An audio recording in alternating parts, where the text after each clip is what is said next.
तो अवधूत गीता के तीसरे अध्याय के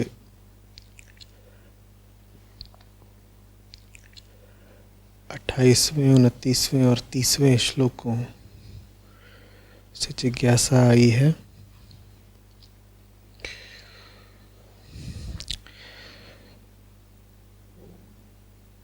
श्लोक कहते हैं, वैसे तो भगवान ने अपनी अचिंत्य शक्ति माया से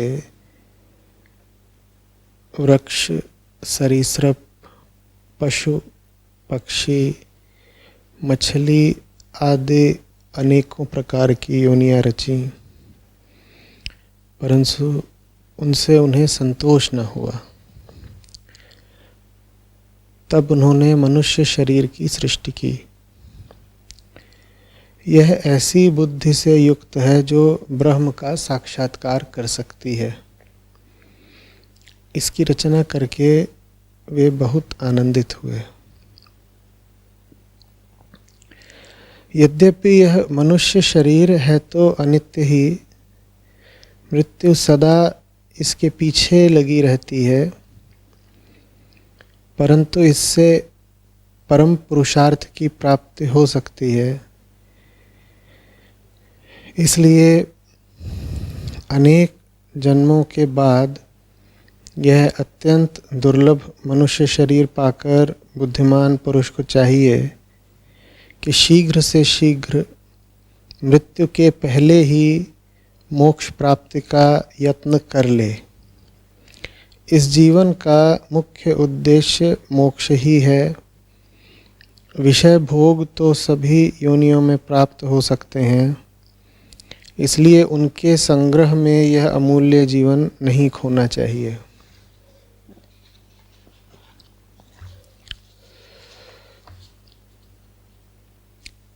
राजन, यही सब सोच विचार कर मुझे जगत से वैराग्य हो गया।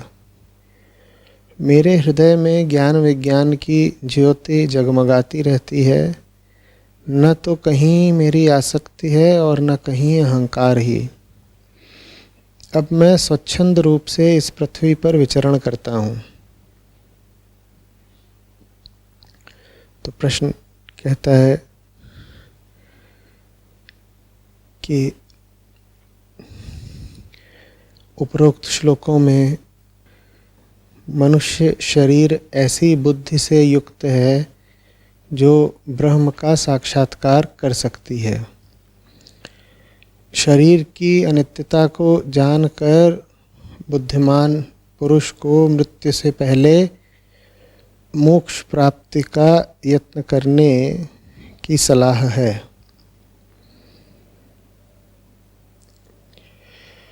फिर कहा है कि यह जानकर ही कि शरीर का यथार्थ क्या है, जगत से वैराग्य हो जाता है, आसक्ति और अहंकार मिट जाते हैं। तो प्रश्नकर्ता कहते हैं कि क्या वैराग्य, अनासक्ति, अहंकार से मुक्ति इतने ही सरल हैं? कृपया समझाएं। सरल और कठिन बहुत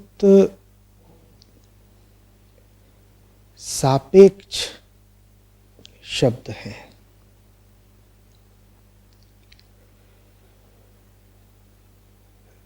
किसी काम में सरलता या किसी काम की कठिनाई निर्भर करती है काम करने वाले पर। काम करने वाला अपनी जो पहचान बनाता है, वही पहचान उसका ईमान हो जाती है।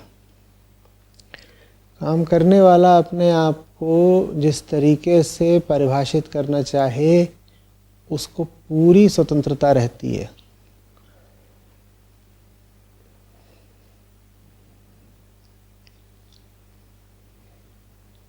भीतर जो सूक्ष्म शरीर है,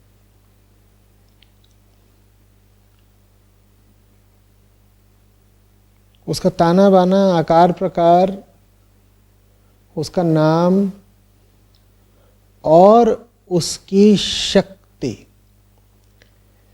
ये सब आप तय करते हैं। ये बात स्थूल शरीर पर उतनी नहीं लागू होती। अगर मैं आपसे कहूं कि आप मानिए कि आप अतिशय लंबे हैं, तो आपकी मान्यता भर से आपकी लंबाई बढ़ नहीं जानी, क्योंकि यहां बात स्थूल है। पर अगर आप ये माने कि आप अतिशय करुणावान हैं,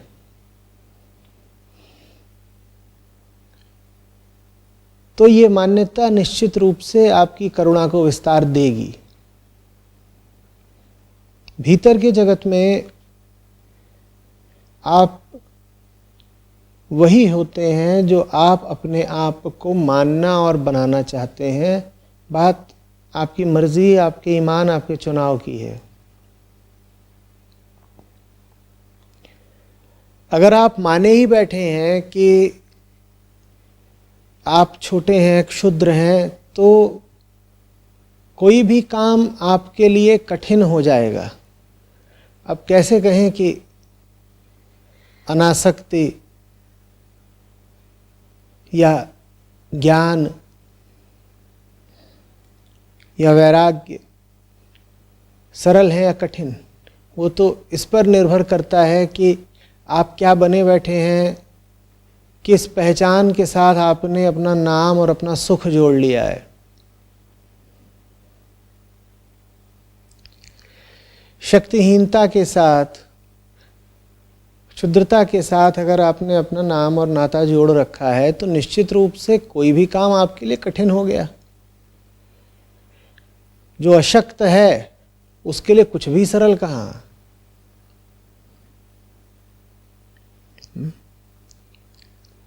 तो आप पर निर्भर करता है। देखिए पूरे अध्याय को ही, इन श्लोकों को भी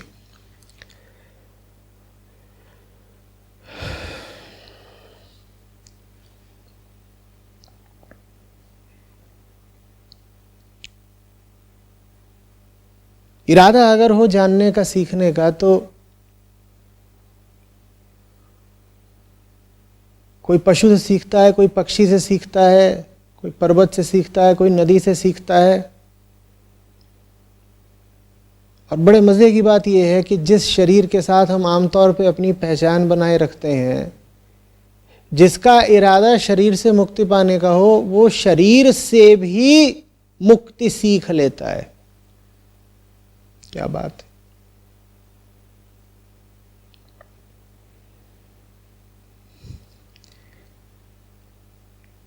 अध्यात्म आपको मुक्ति दिलाने के लिए नहीं है। कोई आपको मुक्ति दे नहीं सकता। अध्यात्म इसलिए है ताकि आप में मुक्ति की जरा चाह जगे। वो चाह होगी तो वो काम सब जो आपको अभी कठिन से कठिन लगते हैं, वो आप कर डालेंगे। चाह नहीं होगी तो आप सरल कठिन के समीकरण में ही उलझे रह जाएंगे। यही कहते रह जाएंगे, मेरे लिए तो काम कठिन है, मैं कैसे कर लूँ। अरे दूसरों के लिए आसान होगा, मेरे लिए कठिन है। अरे उनके लिए तो जो स्थितियाँ थी अनुकूल थी, मेरे लिए थोड़े ही हैं, मैं कैसे कर लूँगा। इरादा होना चाहिए। इरादा होना चाहिए तो आदमी फिर आज़ादी के लिए बेड़ियों का भी इस्तेमाल कर लेता है। ये तो मैंने सदा से कहा है, जो शरीर की बेड़ियों से मुक्ति चाहते हो, उनके लिए सबसे अच्छा औजार, उपकरण स्वयं शरीर ही है।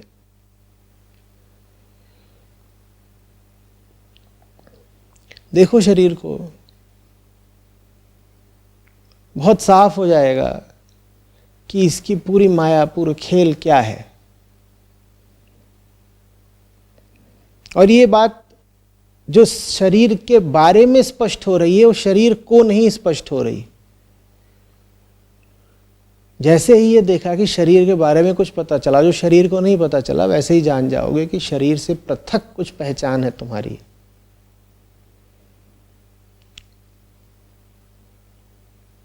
ज्ञेय वस्तु शरीर है, जाना जाने वाला शरीर है, जानने वाला कोई और है। और जानने वाला जो काम कर रहा है, ज्ञाता जो काम कर रहा है, वो ज्ञेय वस्तु करती ही नहीं। और ज्ञेय वस्तु जिस विधि विधान से, जिस यांत्रिकता से काम कर रही है, ज्ञाता पर वो यांत्रिकता लागू ही नहीं होती। वो तो उस यांत्रिकता का दृष्टा है, वो उसको समझ सकता है।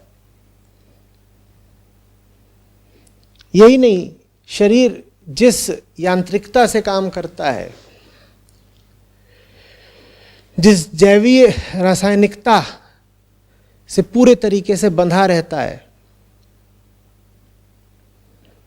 उसको जरा सा आप देखेंगे तो आपको रास नहीं आएगी। बड़ी उबाऊ है, उसमें कुछ भी आकर्षक नहीं। जब आकर्षक ही नहीं लगेगा तो फिर उससे चिपके क्यों रहेंगे?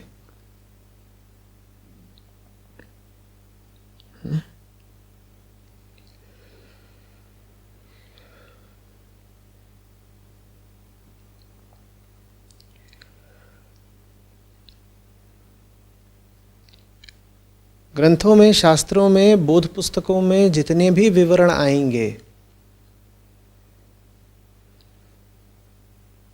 मुक्त लोगों के, बुद्ध लोगों के, वो अक्सर आपको थोड़े अविश्वसनीय ही लगेंगे।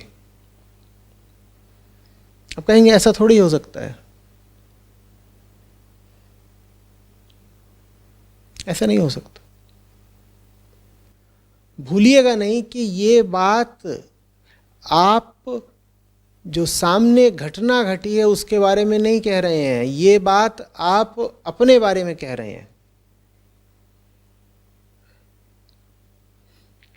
जब आप कहें कि गीता में जो वर्णित है, तमाम अपनी श्रद्धेय गीताएं हैं, उनमें तमाम तरह की सीख हैं और तमाम तरह की कहानियां भी हैं, तो उन कथाओं में जो दृष्टांत हैं, जब वो आपको बिल्कुल अकल्पनीय लगें तो ज़रा सा रुक जाइएगा और अपने आप को समझा लीजिएगा कि आप जो निष्कर्ष निकाल रहे हैं, जो मत बना रहे हैं, वो उस घटना के बारे में नहीं है जिसका उल्लेख किताब में है। वो निष्कर्ष आप अपने बारे में निकाल रहे हैं। जब आप कह रहे हैं कि ये चीज़ हो नहीं सकती, तो ये मत कहिएगा कि आप चीज़ के बारे में बात कर रहे हैं। ज़रा ईमानदारी से अपने वाक्य को थोड़ा शुद्ध कर लीजिएगा और कहिएगा इस चीज़ को करने का मेरा इरादा नहीं है। ये नहीं कहिएगा कि ये चीज़ हो नहीं सकती। देखिए, आपके सामने 200 टन का पत्थर पड़ा हो, उसके बारे में आप कहें कि ये चीज़ हो नहीं सकती, मुझसे ये पत्थर उठ नहीं सकता, हिल नहीं सकता, तो आपकी बात वाजिब है, क्योंकि बात स्थूल जगत की हो रही है ना। स्थूल जगत में कल्पना भर से काम नहीं चलता। स्थूल जगत में इस तरह के जादू नहीं होते कि सामने 200 टन का पत्थर पड़ा हुआ है और आप अपनी कोई दैवीय शक्ति जागृत करके उसे कोहनी मारेंगे तो हिल जाएगा। ऐसा नहीं होने वाला। स्थूल जगत में विज्ञान के सिद्धांत लगते हैं। आप कितना भी ध्यान कर लीजिए, आप होंगे बहुत बड़े भक्त, 200 टन का पत्थर आपसे नहीं हिलने का तो नहीं हिलने का। तो स्थूल जगत में जब बात होती है तो वो वस्तुनिष्ठ हो सकती है। वस्तुगत बात का मतलब समझते हैं? ऑब्जेक्टिव। आप वस्तु के बारे में, विषय वस्तु के बारे में आप बात कर सकते हैं और आप वैसी बात वाजिब तौर पे कर सकते हैं कि ये काम नहीं हो सकता, ये पत्थर नहीं हिल सकता। और आपने बिल्कुल ठीक बोला, पत्थर नहीं हिल सकता। लेकिन आंतरिक जगत के बारे में जब आप कुछ कहते हैं कि ये मैं नहीं कर सकता, मान लीजिए अनासक्ति, मान लीजिए अपरिग्रह, अहिंसा, या निरहंता। जब आंतरिक जगत के बारे में आप बोलते हैं कि यह काम नहीं हो सकता, तो यहां मामला पत्थर के वजन का नहीं है, यहां मामला कर्ता के, निर्णयकर्ता के ईमान का है। पहली और दूसरी स्थिति में अंतर करिएगा। पहली स्थिति में पत्थर वास्तव में इतना वजनी है कि ये जो शरीर है इससे नहीं हिलने का, होंगे आप बड़े पहलवान। लेकिन दूसरी जो स्थिति है जिसमें पत्थर का नाम क्या है? अहंकार। जिसमें पत्थर का क्या नाम है? हिंसा।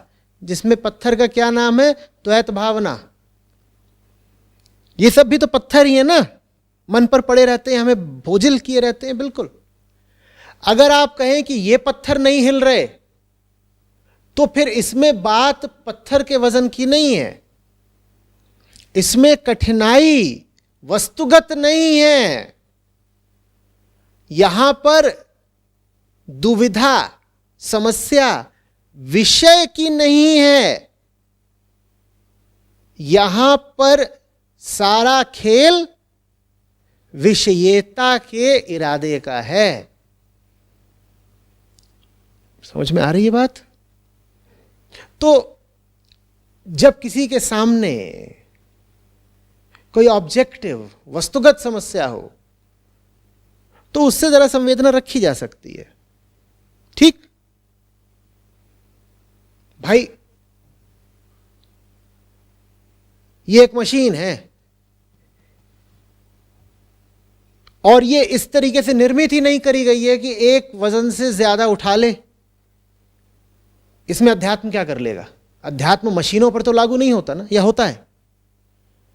अध्यात्म मशीनों पर तो नहीं लागू होता ना। आपकी कार बहुत धार्मिक हो जाए तो क्या तेल पीना बंद कर देगी? और आप उसमें रोज भजन आरती बजाया करें तो इससे क्या उसको चलने से मुक्ति मिल जाएगी? अध्यात्म का अचेतन वस्तुओं से क्या लेना देना? ये शरीर भी अचेतन ही है, किसी मशीन की भांति अपना काम करता रहता है। शरीर के सामने जो समस्या आ रही है, अध्यात्म का कोई लेना देना नहीं है उन समस्याओं से, वहां कोई समाधान नहीं दे सकता। अध्यात्म का ताल्लुक किससे है? मन से। मन माने चेतना। चेतना के सामने जो समस्याएं आ रही हो, वो समस्याएं चैतन्य इकाई की ही हैं। उन समस्याओं का चेतना से पृथक कोई वजूद नहीं है, क्योंकि वो समस्याएं चेतना के अंदर ही अंदर हैं। पत्थर कहां है? शरीर के अंदर की बाहर है? बाहर है। सारी समस्याएं जो चेतना के सामने हैं वो वास्तव में चेतना के सामने नहीं है, वो चेतना के अंदर है। सारी समस्याएं चेतना के अंदर है। चेतना स्वयं अपनी समस्या है जब वो कहती है कि उसे समस्या है। चेतना स्वयं अपनी समस्या है जब वो कहती है कि उसके सामने समस्या है। सामने नहीं समस्या है, अंदर समस्या है। सामने तो ऐसा लगता है अलग है, पृथक है, वो खड़ी है, वहां नहीं खड़ी है, भीतर अड़ी है। बात आ रही समझ में? तो ये सब बहानेबाजी हुई। मुझसे हो नहीं रहा, मैं कैसे करूंगा, बड़ा कठिन है मामला। अरे वो दूसरे लोग थे जिन्हें करुणा समझ में आई, जिन्हें अहिंसा समझ में आई। मेरा चिकन नहीं छूट रहा, मामला बड़ा कठिन है, मैं क्या करूं, मैं क्या करूं की बात नहीं है। अभी 2 डंडा पड़ेगा, चिकन छूट जाएगा। बात ईमान की है, इरादा नहीं है, प्रेम नहीं है तुम्हारे पास। स्थूल जीवन जी रहे हो, और स्थूल जीवन किन चीजों पर चलता है? भय पर, लालच पर। तो मैंने डंडे की बात करी।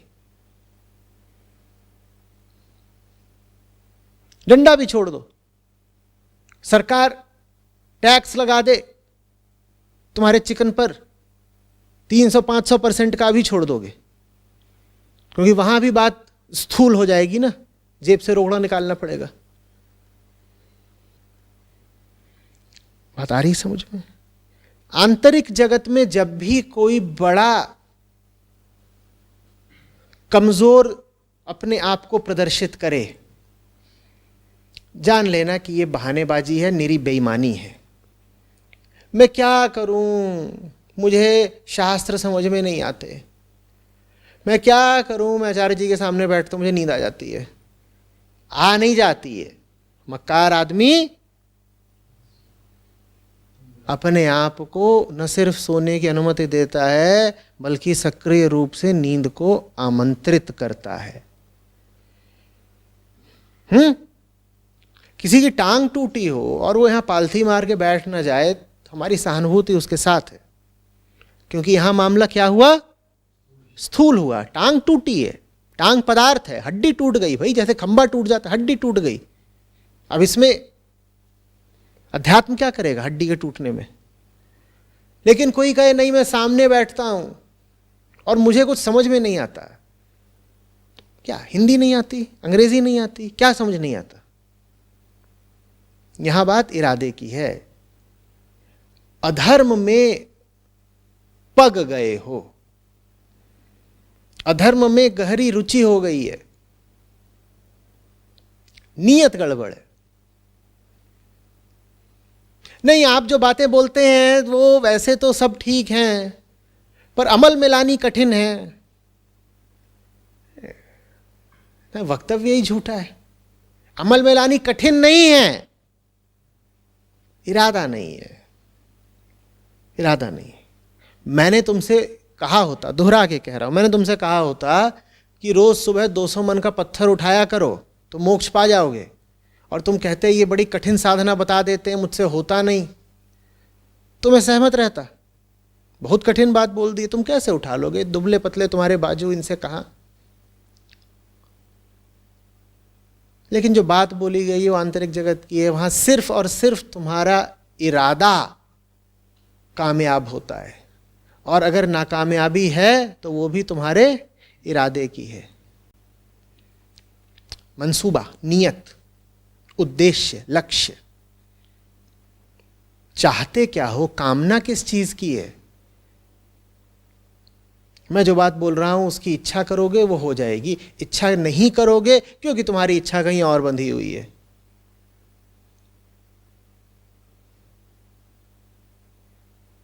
वो जो दूसरी इच्छाएं हैं उनमें कुछ सुख पा रहे हो, झूठा ही सही मिल रहा है सुख।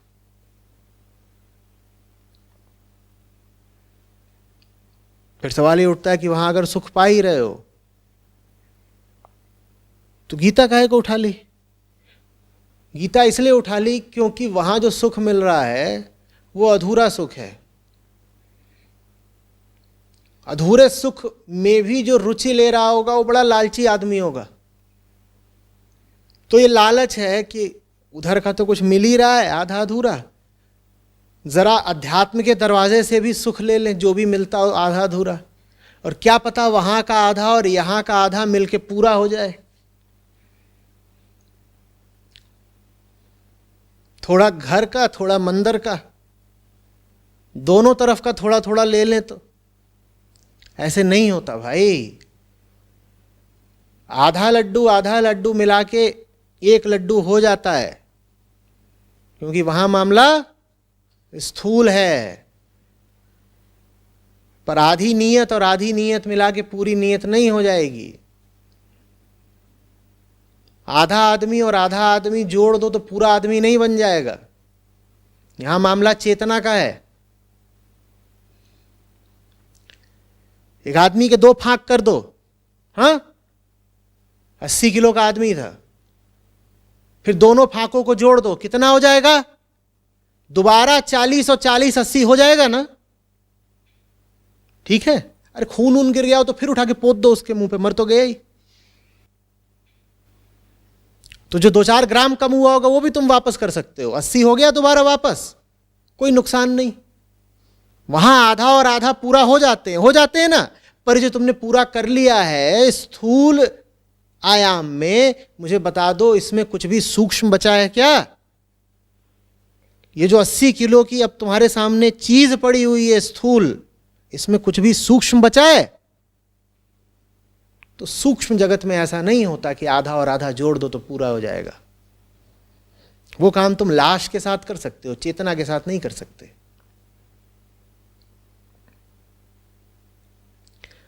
बात समझ में आ रही है?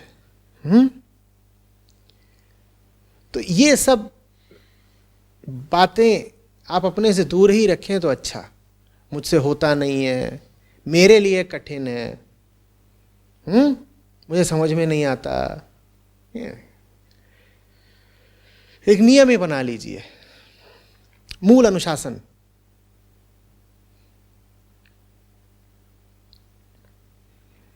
इन सब के जो कहने वाले थे ना, रचनाकार, ग्रंथकार, बड़े भले लोग थे।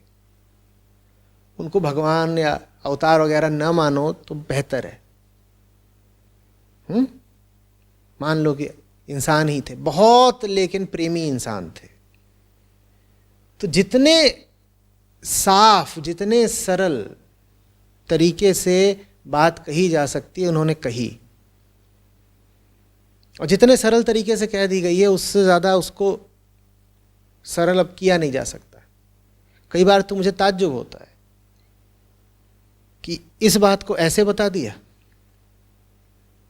कई बार तो मैं शिकायत से भी भर जाता हूं। मैं कहता हूं कि लोगों को समझाने के लिए देखो किस बात को कैसे बता दिया।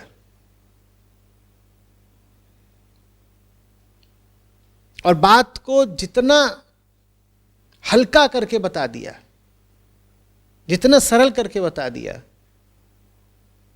अब लोग क्या करेंगे कि वो उस बात को हल्का ही समझ लेंगे। आपने सहृदयता, करुणा के नाते बात हल्की कर दी, वो बात बड़ी गूढ़ है, लेकिन कहने वाले ने अपने प्रेम के नाते उस बात को क्या कर दिया, एकदम हल्का कर दिया। ऐसा कर दिया कि लगे कि जैसे अरे ये तो बड़ी सरल साधारण स्पष्ट बात है। लेकिन चूंकि कहने वालों ने उस बात को इतना सरल कर दिया, इतना हल्का कर दिया, तो सुनने वाला क्या सोच लेता है कि जी बात में रखा गया, ये तो बहुत सीधी सी बात है, इसमें क्या है, हमें भी पता है, हम भी बोल देंगे। तो कभी कोई ये शिकायत तो नहीं करे कि यहां जो बातें लिखी गई हैं वो कठिन हैं। कठिन नहीं है, जितनी सरल होनी चाहिए थी उससे भी ज्यादा सरल करके कही गई हैं। उसके बाद भी आपको कठिन लगती हैं तो दोष बातों का नहीं है, इरादे का है। इरादा क्या है, समझना चाहते भी हो या न समझने में ही स्वार्थ बैठे हैं। जब न समझने में बड़ा सुख छुपा हुआ हो तब समझदारी से आदमी जानबूझ के बचता है।